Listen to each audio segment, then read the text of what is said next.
In this video, we're going to discuss labeling a parcel. We're going to get into the detailed method for labeling the parts of a parcel, which includes labeling an individual segment of a parcel, labeling multiple segments of a parcel at the same time, changing the parcel area labels, and applying appropriate line and curve label styles.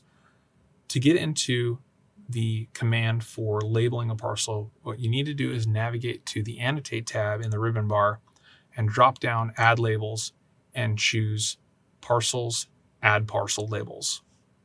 Inside of Add Parcel Labels, you have the choice of labeling type, which is single segment, multiple segment, replace multiple segments, area, and replace area. We're going to discuss single segment, multiple segment, and replace area in this video.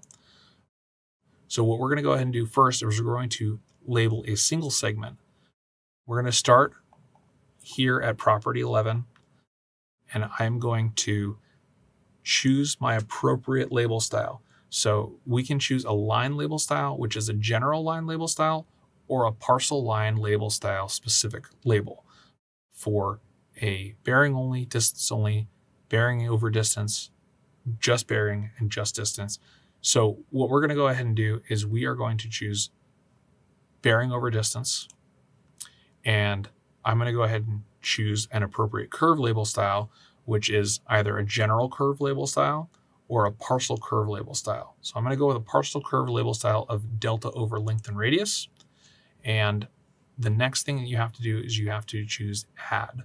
So I'm going to go ahead and select add, and then I'm going to select the segments that I want to add parcel labels to. So I'm going to select this line, this curve, this line, and this line.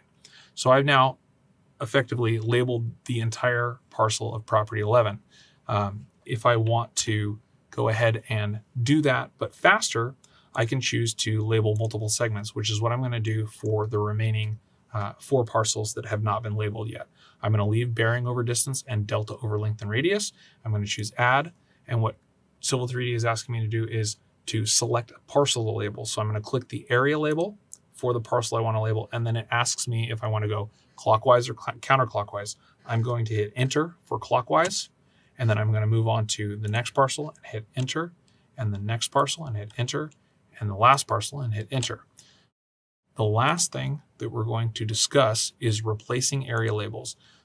If you do not like the area label that you have currently, which we all have parcel name as the area label style, if you wanted to change it to name, area, and perimeter, name, square foot, and acre, parcel number, standard, and later we'll get into how to create these label styles, but say we wanted to change it to name, area, and perimeter, we can go ahead and select that, make sure we have replace area selected, and choose add.